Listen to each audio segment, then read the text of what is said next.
Me zotin Demir sonte në manovrën dhe lëvizjen natën. Dallimi më i madh midis ngarjes natën dhe ditës qëndron në faktin mbi dukshmërinë.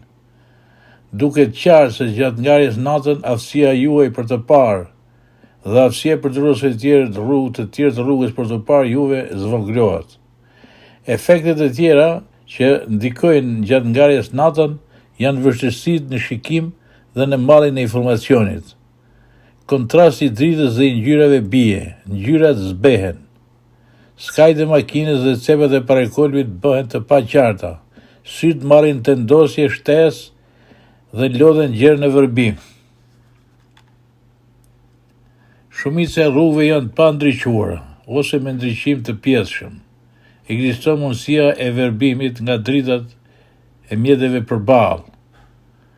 Rregulli i parë gjatë ngarjes natën në rrugë që s'ka ndriqim do të thotë që të mos udhtoni me shpejtësi. Pasi nëse juve do të udhtoni me shpejtësi, nuk do jeni në gjendje të ndaloni brenda distancës që pamja juaj të jetë e qartë. Dritat e makinës kanë dy qëllime, t'ju ndihmojnë të shihni natën dhe ndihmojnë përdorusët të tjerë të rrugës që ju shohin ju.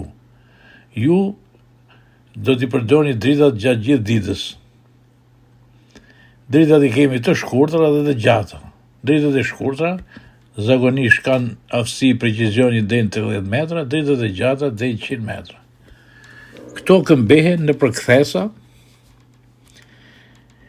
për të treguar se ka makinë përballë, ndrohen dritat, kalohen nga dritat shkurtra gjata dhe anasjelltës.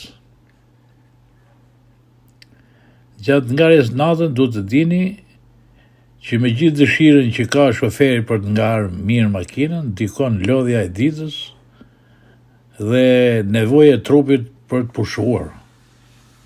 Kështu që nuk rekomandohet ngarja e makinës natën.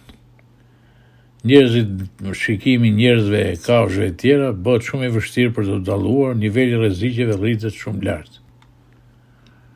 Pas orës 23:30 deri në 7 do të qëndroni gjithmonë në krahun e djathtë të rrugës për të shmangur rrezikun nga një makinë tjetër në lëvizje.